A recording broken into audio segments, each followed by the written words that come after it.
Itong kwento ngayon ay nakakagimbal, nakakatakot at sobrang nakakadiri. Akala mo sa totoong buhay ay hindi ito mangyayari, pero meron pa palang sitwasyon ang ganito sa totoong buhay. May kasabihan tayong blood is thicker than the water, pero sa ating kwento ngayon ay mukhang hindi naman totoo. Meron din namang nagsasabi na gagawin ng lahat ng isang ama para sa kanyang mga anak, ngunit gaya ng sabi ko kanina ay mukhang hindi naman ito totoo talaga. Ito ang kwento ng isang ama na pinaampon niya ang kanyang anak na babae, ngunit pagkalipas ng ilang taon ay bumalik ang babae ulit sa mga magulang nito, pero ang akala niyang magiging masayang kumpletong pamilya ay hindi pala mangyayari. Sa edad na 20 ay may nakilala si Steven Playdel na isang underage na babae na taga San Antonio. Nakilala niya ito sa isang internet lamang ang dalaga. Nagbiyahe ng malayo si Steven mula New York hanggang sa Texas para makilala ng gusto ang babae. Taong 1995, ang babae ay 15 years old lamang, ito ay may pangalang Alicia. Ang mga magulang ni Elisa ay hindi naman naging hadlang sa pagmamahalan ng dalawa kahit alam nilang bata pa lang si Elisa.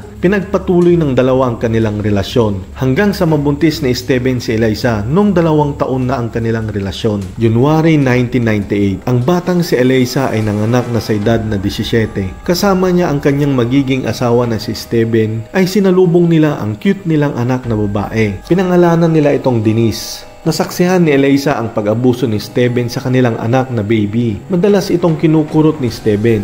Napakarami nitong pasa sa katawan. Minsan pa ay nilalagay ni Steven ang baby sa loob ng blue ice box. Bubuksan na lamang ni Steven kung malapit na itong mawalan ng hininga. Ginawa ni Elisa ang sa tingin niya ang tama. Kahit masakit at mahirap ay pinaampon ni Elisa ang kanyang anak para lang makatakas ito sa pananakit ng kanyang ama. Inampon ito nila Kelly at Anthony Fosco, nakilala sa lugar nila na mabait at masayang mag-asawa. Pinalitan ng mag-asawa ang pangalan at ginawa itong Katie. Namuhay at lumaki ng maayos si Katie sa kanila sa New York. Pagkalipas ng 10 taon, ang mag-asawang Steven at Elisa ay nagkaroon ulit ng 2 anak na babae. Akala ni Elisa ay magmamature na si Steven at handa na siyang maging ama dahil tumanda na sila. Habang tumatagal na naman ay bumabalik na naman ang ugali ni Steven at pati sa kanyang mga anak. Kung nagagalit ito ay winawasak niya ang mga gamit na nakikita at sinusuntok niya ang mga pader hanggang mawasak. Wala ring trabaho na nakakatagal si Steven. Lagi siyang nakatambay at umaasa sa kanyang asawa at magulang. 8 taon na siyang walang trabaho. Si Elisa naman ang nagtatrabaho para sa kanilang pamumuhay. Nasabi rin ni Elisa na madalas silang mag-away sa harapan ng kanilang 2 anak. Isang araw biglang may nag-message kina Steven at Elisa sa kanilang social accounts. Ito ay si Katie. Nagpakilala siya ang anak nila na pinaampon nila. Si Katie ay 18 years old na. Dapat ay magka-college na si Katie, pero mas pinili niyang umuwi at tumira sa mga original nitong mga magulang. Ang mga umampon kay Katie ay kinabahan sa desisyon ng kanilang anak, pero wala naman silang magagawa dahil sa sobrang pagmamahal nila sa dalaga ay susuportahan na lang nila ang kanyang desisyon. Pagdating ni Katie sa pamilya niya ay naging masaya, pero nababahala si Elisa sa mga nakikita niya. Masaya nga, pero parang may kakaiba kay Steven. Ang ugali ni Steven ay nagiba. Nagiging mabait siya pag andyan ang anak niyang babae na si Katie. Ang dating pabaya sa katawan at sa pananamit ay biglang nagbago. Ang porma ni Steven ay naging pangbaget. Pati ang kanyang mahabang balbas ay pinaahit nito na napakagwapo. Kaya ang tingin ni Elisa ay pormang binata ang kanyang asawa pagkasama ang kanilang panganay na anak. Akala ni Elisa ay normal lang ang pagiging close nila. Siguro ay bumabawi lang si Steven sa kanyang anak dahil nung baby ito ay nakaranas ng maltrato sa ama nito, kaya bumabawi lang ito sa kanya. Pero ilang araw ang nakakalipas ay hindi maganda ang nangyayari. Ang 40 years old ay natutulog sa mismong kwarto ng dalaga. Sa kama si Katie at sa baba naman si Steven. Tinanong ni Elisa kung bakit ganun si Steven sa kanyang anak. Nag-away ang mag-asawa at nasabi na lamang ni Steven na nagmamahalan silang dalawa. November 2016, nag-file si Elisa ng divorce dahil sa pinaggagawa ng dalawa. Napunta ang 2 anak niya sa kanya at ang panganay naman ay kay Steven tumira. Wala nang hadlang sa dalawa kaya pinagpatuloy ng dalawa ang kanilang relasyon. Isang diary ang nabuksan na Elisa at ito ang pagmamay-ari ng 11 years old niyang anak na babae. Dito nalaman ni Elisa na nabuntis ang kanyang anak na si Katie. Talagang halos mabaliw si Eliza sa kanyang nalaman. Tinawagan niya ang kanyang ex-husband at tinanong kung totoo ba ito. Ang sagot naman ni Steven ay akala ko alam mo, nagmamahalan kami ni Katie. Ito na lang ang nasabi ni Eliza. Paano mo nagawa yon sa sarili mong anak? July 20, napag-isipan ng dalawa na pumunta sa Maryland. Doon nila balak magpakasal. Bawal ikasal ang mag-ama doon pero dito nila piniki ang kanilang mga papeles para payagan silang magpakasal. Umaten sa kasal nila ang nanay ni Steven na si Grace at ang mga umampon kay Katie na si Anthony at Kelly Fosco. Pero hindi ibig sabihin ay pabor sila sa pagpapakasal ng mag-ama. Tutol ang dalawa sa pagpapakasal pero pumunta na lang sila para ipakita ang pagmamahal sa kanilang ampon. September 1, 2017, nanganak na si Katie ng isang lalaki. Pinangalanan nila itong Bennett pero pagkalipas ng 4 na buwan ay inaresto ang dalawa sa kaso nila. Nagsagawa ang mga pulis ng DNA test sa kanilang baby at positibo nga na ang baby ay produkto siya ng mag-asawang mag-ama. Ang kaso ng dalawa ay adultery o yung pakikipagtalik sa may asawa, incest o yung pakikipagtalik sa miyembro ng pamilya at contributing of delinquency. Ito ay ang pagpapahintulot ng mga bata na gumawa ng kasamaan o illegal na gawain. Hindi naman nakulong si Steven pero hindi siya pinayagan na umalis sa kanilang lugar. Bawal siyang pumunta sa ibang lugar, lalong-lalo nang lumapit sa kanyang asawa. Pero hindi naman nabawalan si Steven na dumalaw sa kanyang anak na nasa puder ng kanyang ina na si Grace. Pinakawalan din si Katie dahil sa pagpiyansa nito. Binawalan din itong makipag-ugnayan o makipag-usap kay Steven. Ipinunta siya sa kanyang mga magulang sa New York pero pasaway talaga si Katie. Tinawagan niya si Steven para sabihin na tapos na ang kanilang relasyon. Dito ay nagalit si Steven sa sinabi ni Katie dahil ang meron na lang sa kanya ay si Katie at ang baby. Kaya ang naisip niya ay trinaydor siya ng lahat. April 11, 2018, pumunta si Steven sa kanyang ina na si Grace. Kinuha nito ang baby at ang paalam niya ay pupunta sila sa New York kung nasaan si Katie. Hindi man lang pinigilan ni Grace na kunin ang baby sa kanya. Yun na pala ang huling karga ng matanda sa baby. Umuwi si Steven sa bahay nila sa Knightdale, Carolina kasama ang baby. Doon ay sinakal ni Steven ang bata at iniwan na wala ng buhay sa kanyang cabinet. Ito na ang simula ng pagwawala ni Steven. Nagdrive si Steven ng halos 600 miles mula sa bahay nila hanggang sa New York para kausapin si Katie. Pumunta siya sa bahay nila Anthony at Kelly Fosco. Doon ay matyagang nakaupo lamang si Steven sa kanyang van na kulay blue. Nag-antay siya na lumabas ang dalawa. Alam ni Steven ang routine ni Anthony at Katie. Ang dalawa ay umalis na para bisitahin ang adopted grandmother ni Katie na taga Connecticut. Pagkalabas nila Anthony at Katie gamit ang Toyota nilang pick-up truck ay agad sinundan ito ni Steven. Saktong tumigil naman ang sasakyan